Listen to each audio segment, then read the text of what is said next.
Hi guys, thanks for tuning in again. And I thought today it would be interesting for hopefully quite a few of you to see me unpacking my brand new oracle deck. It's the Citadel, a fantasy oracle deck by FEZ INKWRIGHT. It just came in the mail today. It shipped from the US to me. It has quite a bit of a journey behind it.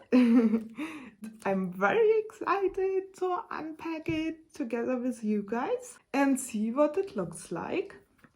I've obviously seen pictures online, of course I have. Just a moment. Let me try to penetrate this foil. Okay.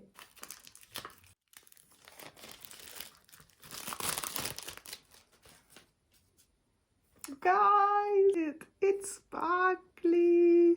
I'm actually not even a huge fan of sparkling things, but it has this very elegant rose-colored, almost copper-colored details in form of the leaves on. I don't know the creator of this deck. I mean, obviously, I don't know them personally, but I'm also not familiar with their other work. So if you know much more, let me know in the comments if it's a typical style or not, but I've seen it online actually while browsing on Amazon. I know, it's much better to support your local companies, at least that's what I believe. But isn't it beautiful? Look at it, even the packaging. I really like the black and white style. Let me see. It's a magnetic box. Oh my god, the box itself is so beautifully done. Look, it even has a design inside. Bam! And it has another box. It's packaged safely. It is. I mean, oftentimes, right, you have such a flimsy little box and you're kind of afraid a little bit for your favorite deck. But this one has like 2 boxes. It's inside of 2 boxes, so to speak. This is one of my favorite reds of all time. I just like darker wine red, I call it. And I just love the color scheme of this deck. Also, it has a unique form. Look at them cards. Okay.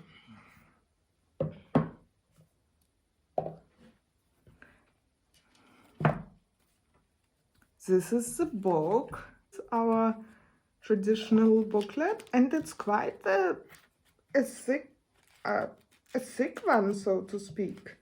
I mean, it has quite a bit of information. It's so beautifully done. Everything is so well done. Can this creator please curate how my home looks like? Can they please come and curate my place? Oh my god. All of you fellow tarot deck and oracle deck collectors are like, yeah, your typical everyday occurrence, falling in love yet with another deck. But look at it, look at all the images. So we have the aspirant, ambition, diligence, setbacks. All right. We have the assassin. I love the style. I love the huge amount of plants and flowers and nature elements in this deck. Right? I love the color scheme of just plain black, white, and dark red with golden elements. It's such a clean, simplistic, even traditional color scheme, and yet because the design is so light, the lines are so soft and delicate.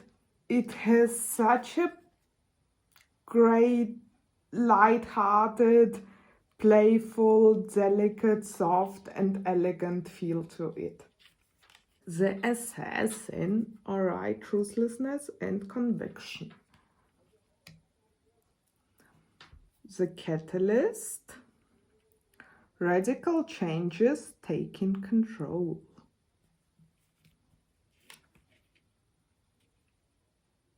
Look at the skull having the God's eye in it. Interesting.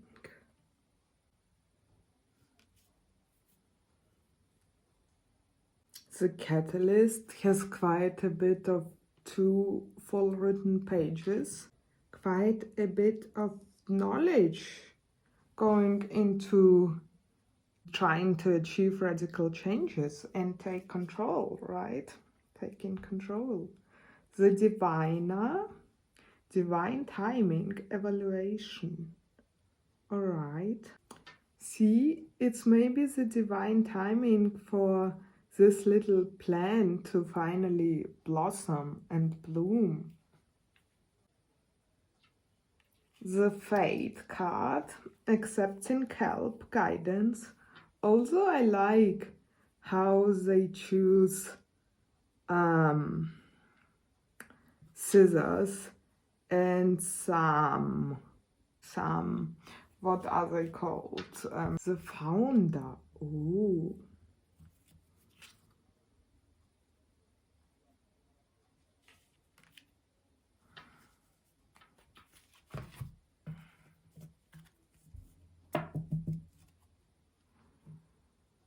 Foundations and community. Look at this little bodyguard mice. I hope they're guarding the town and not plotting to attack it.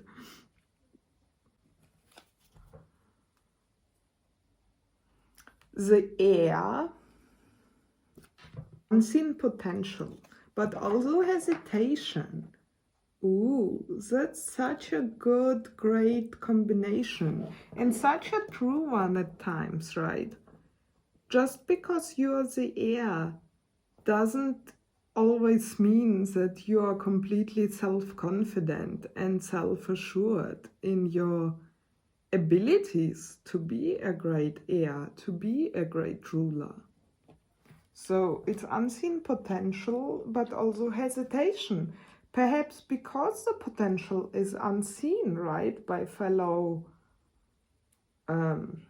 companions and friends and family.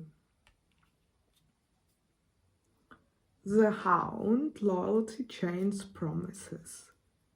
Interesting. Look, the Hound kind of is eating the sword. I mean, the Hound is loyal, but at the same time, its loyalty is not towards the sword keeper.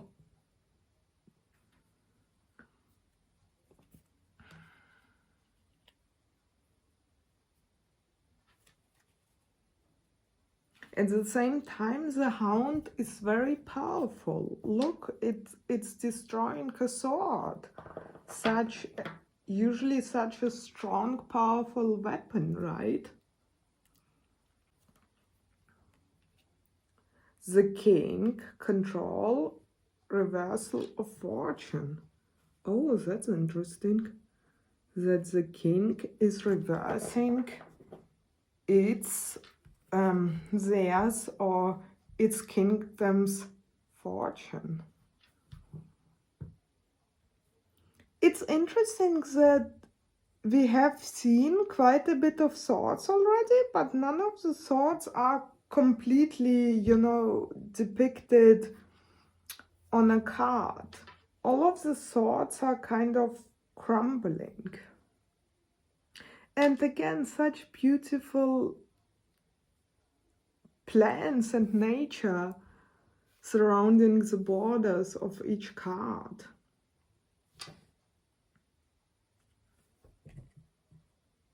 Such beautiful leaves, and aren't those maple leaves? They're maple leaves, right? Or am I wrong? Oops. Oh my god, I haven't even seen the back of this deck yet. Oh, it has such a beautiful bag as well.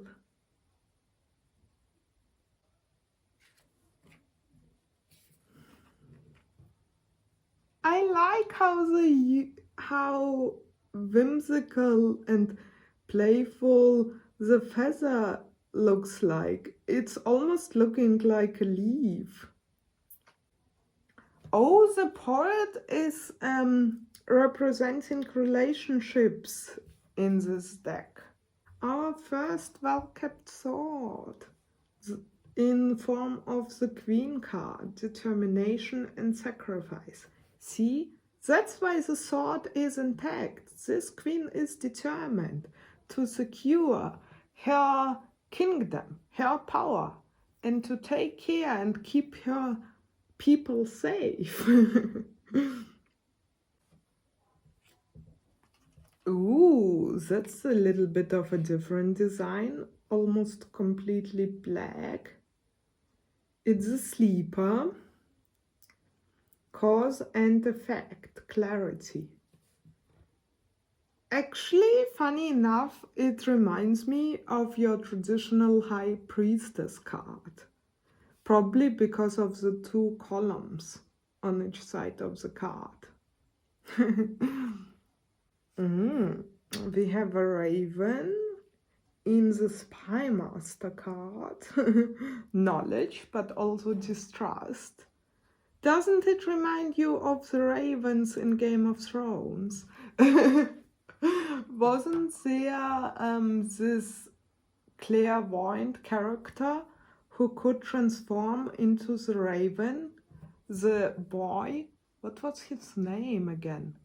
It's been such a long time since I've seen Game of Thrones, but this raven reminds me of the Game of Thrones character. And then we have the walker, awareness and reflection, kind of the opposite of the sleeper card, right? Even so, interestingly enough, the sleeper is sleeping, maybe. It has clarity, but the walker is reflecting on things.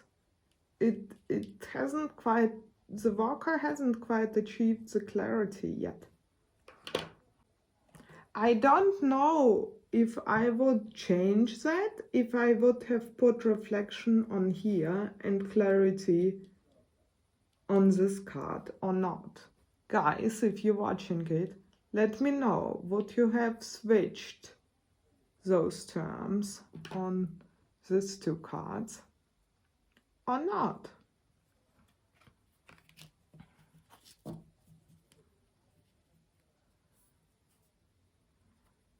Oh, we have the wise one, tradition and order. Let me know, does this artist, oracle and maybe tarot card creator, does she, I think it's a female artist, does she has other tarot and oracle card decks? I love how this hand is reaching to be as near as possible to the wisdom and ultimate knowledge. Even the sun maybe, right? The acolyte, new projects, learning. Ooh. I like how it has a little tiny drop, maybe of water, maybe of knowledge, and there are two hands putting this chalice, this vase is probably a more fitting term, in order to catch the drop. And there's also quite a big scroll, presumably filled with knowledge.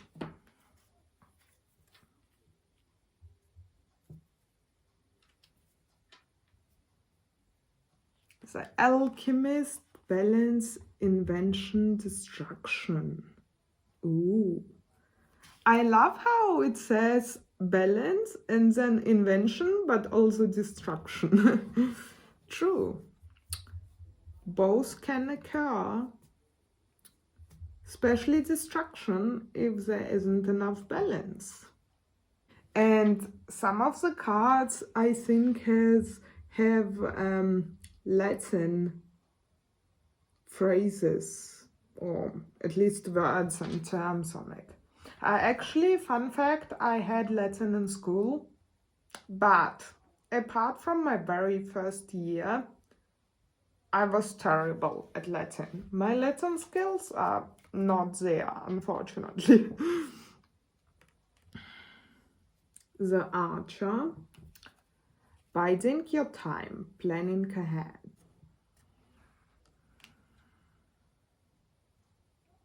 The Discovery, the Astronomer. Also Captain shaking hands. Teamwork. Yep, that's a fitting depiction, I would say.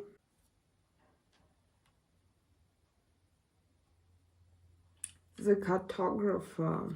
A crossroads exploration. True. Yeah. Especially if you are a traveling person, you come and see and are standing in front of crossroads quite a bit of time. But also as a cartographer, I imagine, well, in the 21st century, probably everything is already mapped out, literally, right? So there are not a lot of wiggle room for a cartographer, right? They know what to draw and how to draw, right? They know all the information for them to be able to draw a right map.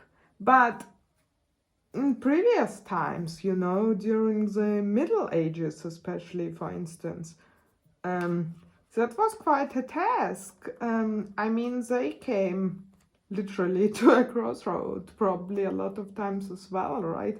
Trying to depict the world in the most accurate way.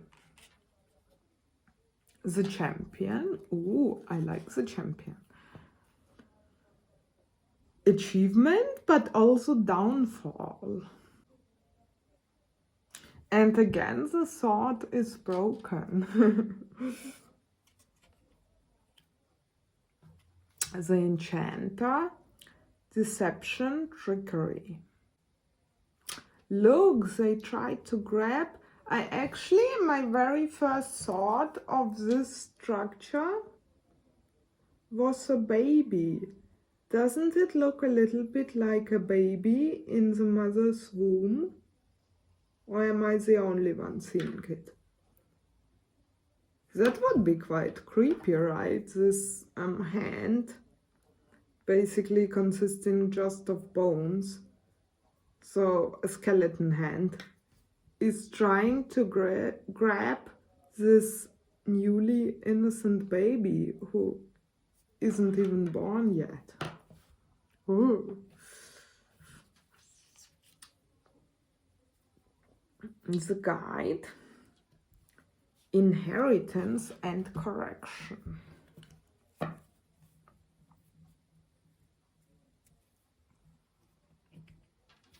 Interesting that there is the inheritance on this card.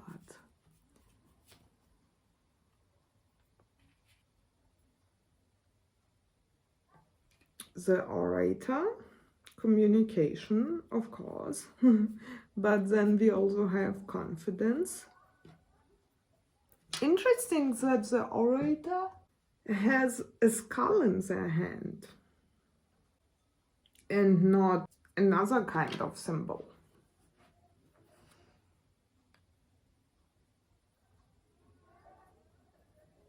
The patron, mentorship, finances. I like this book. Oh, the priest, kind of holding the whole world, right, in their hands. The scholar, really like this design as well.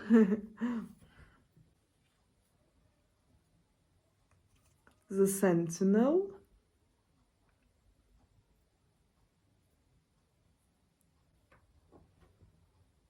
The warrior. Interesting. This reminds me of the Wheel of Fortune, right? To a certain extent. But it's interesting that the warrior apparently strives to be perfect, which then in return can also cause burnout. The botanist. That's such a fitting card for this deck, isn't it? Ooh, the botanist equals to parenthood. That's lovely. Yeah, plants need to be nurtured as well, right? Similar to children. The forgotten, that's quite interesting. And this little, or maybe not so little, human being floating around. The gambler, loss and risk. I think I've seen this card online as a preview.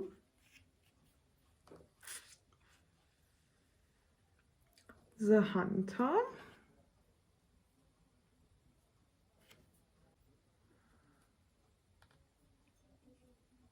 The merchant. Oh, interesting that it says the merchant on here and nothing, you know, typical such as justice, for instance, because I think we so often, so many times think of justice whenever we see a scale, right? But here it's the merchant and not a judge, for instance.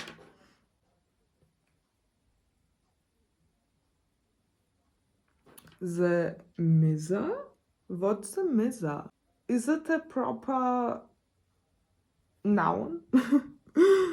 Or is it something made up for this oracle deck? I think I've never heard the miser. Stubbornness, inflexibility. It's depicting again a human, but sort of in a, I don't know, whole kind of space, almost universe, like floating around.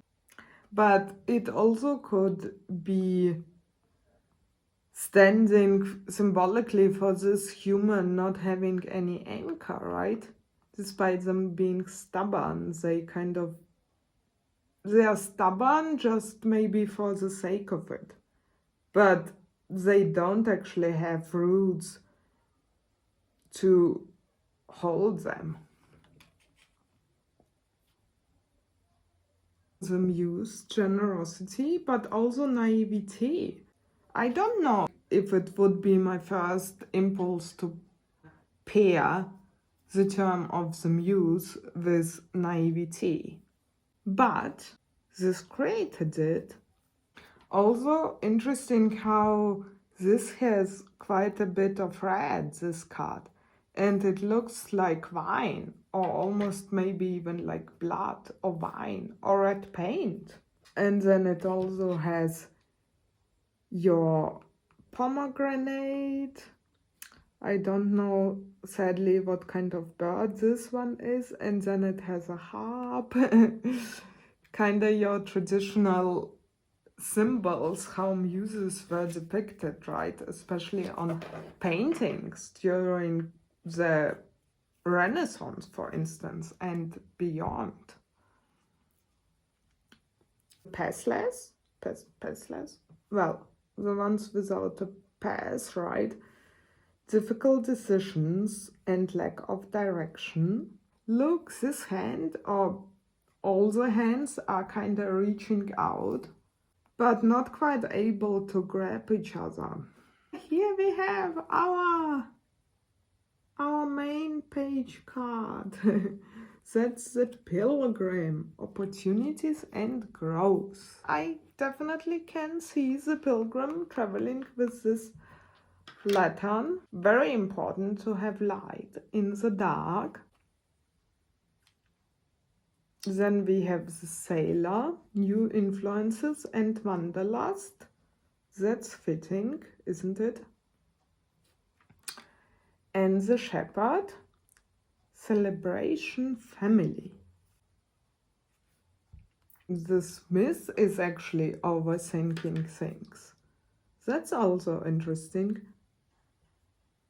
I don't know. I mean, there are definitely reasons to put overthinking under the smith, because it's usually a person who is literally trying to make something important, something sturdy, something beautiful and useful out of nothing, right? So it would make sense that they at times maybe overthink how they should approach the new creation. But I don't know if I necessarily would associate the smith as someone who overthinks things, you know, out of every other possible connection and connotation. The thief, oops, the thief is trying to escape already. The card is trying to escape. Seizing the moment, selfishness. Yeah, would make sense, The vengeance, overcoming slights, a choice. The walker, the unknown journey. The adventurer, responsibility and expectations. Ooh, interesting that the adventurer is kinda approaching this volcano. The brawler. Lack of empathy and confrontation. And it says lex talionis. I think lex is the law. I hope that's right, but talionis, no idea. And the brawler kind of is bandaging its hand, right? The brawler has been wounded maybe and is taking care of his hand wounds.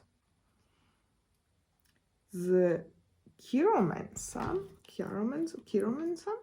delivering news, okay, collaboration, and it kinda is the sign of palmistry. The dancer, self-expression, strength. Yeah, those two dancing hands, almost you can imagine a dancing making maybe a similar hand gesture for a moment.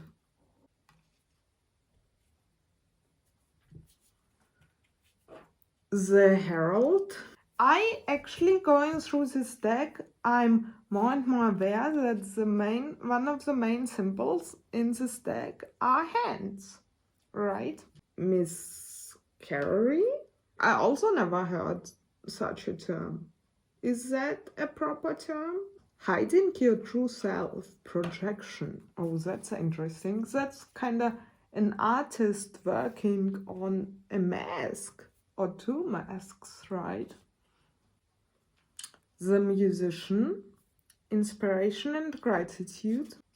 Ooh, that has a bit more red or maybe even copper color. And it stands for the painter. Oh yeah, we have the brush here, right? Or three brushes. in the brush stroke, productivity and creation. Even so, I'm arguably much better when it comes to photography, photos and photoshops. I like to paint and draw things as well. The puppeteer, alright, explanations and apology. Oh, that's interesting that the puppeteer has explanations and apologies and not maybe other two words on its card, like trying to deceive or manipulation. The runway, secrets running from problems, alright. Yeah, that happens a lot, of course, in our society. Probably to all of us at some point in our lives. The storyteller, viewpoints and control. Interesting that, for instance, the storyteller has control, but not the puppeteer. I mean, of course, you are in control if you're the storyteller. But wouldn't you be, as a puppeteer, even more, maybe? The tailor. Okay, attention to detail and pride. The twins have self-protection and dual natures, of course. And the last two cards are the waiver, rediscovery and transition. Our last card is the witch, experimentation and rebellion. I love the design of its deck. I absolutely do. Also, its back design is interesting. I love its front and back design. In terms of sturdiness, I kind of feel like it could be a tiny little bit more sturdier. But having said that, that would make it harder to shuffle, I feel like. So in terms of maybe a compromise of the cards being nice and easy to shuffle, but also not too flimsy, I kind of feel like the creator achieved the right balance. I myself, even so, I wouldn't say that I have tiny hands. I would say they're not huge or very big, but they're also not like overly small. Still, I do have some difficulties, or quite a bit of difficulties, shuffling decks, as you may have seen. So I kind of feel like this deck actually has a nice size. I need to get used to the form of the cards, right? But they're not too bad for shuffling. I kind of feel like it's nice. They're not too heavy. They lie pretty good in your hand. Let's look at this book. Lastly, the book is also beautifully designed. So this the same ones, okay, a quick overlook, and then we have the forward from, I think, the creator herself. Well, maybe not. It says Mark Hulmes.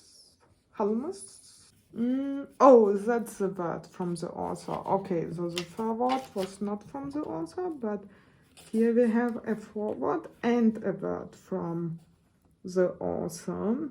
And then we have a little bit of how the citadel works. And then we have quite a bit of an explanation for each card. And again, the card's beautiful design.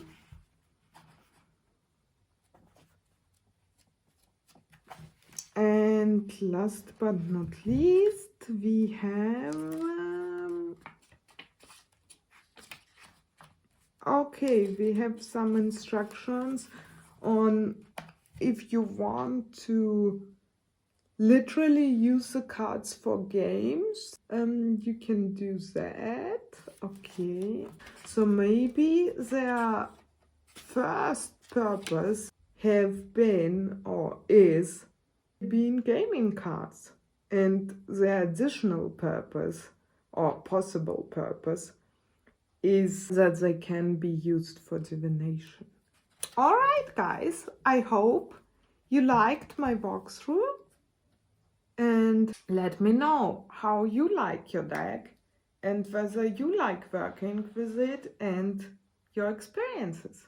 Thanks for watching, and may you have a great day and a blissful, great week ahead of you.